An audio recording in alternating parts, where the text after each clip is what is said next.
السلام عليكم خوتي وخياتي وين ما كنتوا. مرحبا بكم في قناة المعاش دي زاد، القناة اللي ديما واقفة مع المتقاعدين وتهدر باسمهم. القناة اللي هدفها توصل الحقيقة كاملة بلا إشاعات بلا مبالغات وبالدرجة اللي يفهمها كل جزائري. كل مرة نحكي معكم نحس كيما نحكي مع ناس تعبوا بصح ما فقدوش الأمل. ناس خدموا البلاد بضمير، ضحاوا بشبابهم ووقفوا كل جبال رغم الغلاء والهموم والظروف الصعيبة. واليوم نقولها وقلبي عامر بالتفاؤل. سباركلز، راهو وقت الفرج قريب بإذن الله، وماشي كلام فارغ ولا شعارات، لا، كاين مؤشرات حقيقية وقرارات راهي تطبق بصمت وراح تبدل الواقع خطوة بخطوة. اللي كنا نحلم به البارح راهو اليوم ولا يتحقق. زيادات، تثمين، رفع الحد الأدنى، تخفيض الضرائب، وحتى الأثر الرجعي راهو حاضر في الحسابات. ماني باج. نبداو بالتثمين السنوي. التثمين هذا راهو ولا عادة كل عام، بصح بزاف ناس تسقسي علاه تأخر، وراه الرابال، وراه الأثر الرجعي. نقول لكم الحقيقة، التثمين أمر محسوم تشيك، والدولة ما نساتوش، بالعكس راهو داخل ضمن خطة شاملة تمس كامل فئات المتقاعدين. وش معناها خطة شاملة؟ معناها ماشي غير زيادة رمزية وخلاص، لا، كاين تغيير في طريقة الحساب، في نسب الرفع، وفي الفئات اللي كانت مهمشة من قبل. بالمعنى الواضح، اليوم حتى المتقاعد الصغير صاحب المعاش البسيط راهو جاي حقه كامل بإذن الله. الخطة الجديدة فيها 3 مراحل. المرحلة الأولى بدات في 2024، كانت زيادة استثنائية حسنت المعاشات ورفعت الحد الأدنى. المرحلة الثانية في 2025 راح تشمل مراجعة سلم المنح والتثمين الجديد والزيادات المرتبطة بالضريبة.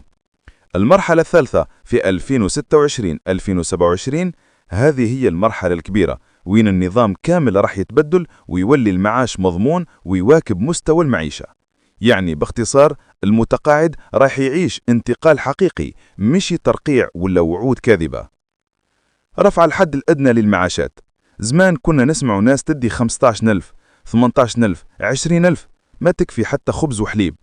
اليوم الهدف واضح، رفع الحد الأدنى تدريجيا حتى يوصل لمستوى الأجر الوطني الأدنى المضمون، باش المتقاعد ما يبقاش يعيش تحت خط الفقر ويعيش بكرامة هو وعائلته. أبلودمنت. التخفيض الضريبي، هذه خطوة ذكية بزاف من الدولة باش يزيد الراتب بلا ما يرفعوا المعاش رسميا.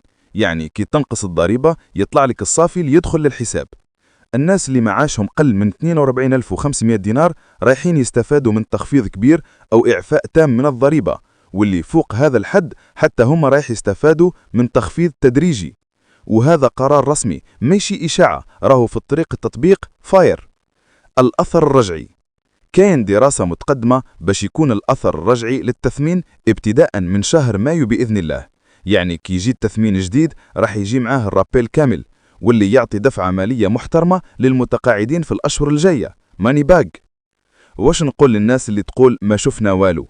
نقولكم التغيير ما يجيش في ليلة، بصح المؤشرات واضحة تشيك، كاين تخطيط، كاين تنفيذ، وكاين نية صافية من الدولة باش ترجع الاعتبار للمتقاعد الجزائري. اللي تعب، اللي خدم، اللي ضحى، راهو اليوم يشوف ثمرة صبره growing. الزيادة للوظيف العمومي والمتقاعدين. بزاف راكم سمعتوا على الزيادة 53% للوظيف العمومي. نأكد لكم باللي حتى المتقاعدين رايحين يستفادوا من زيادة استثنائية قريبة جدا إن شاء الله. برير، مش بنفس الطريقة تاع النقطة الاستدلالية، بصح بطريقة تناسب فئة المتقاعدين، يا إما عن طريق نسبة مئوية يا إما عن طريق رفع الحد الأدنى، وفي الحالتين الكل رايح يستفاد، خاصة أصحاب المعاشات الضعيفة. واللي خدم أكثر من 30 سنة ولا كان إطار رايح ياخذ حقه، والدولة ما تنساش العدل. والسلام عليكم ورحمة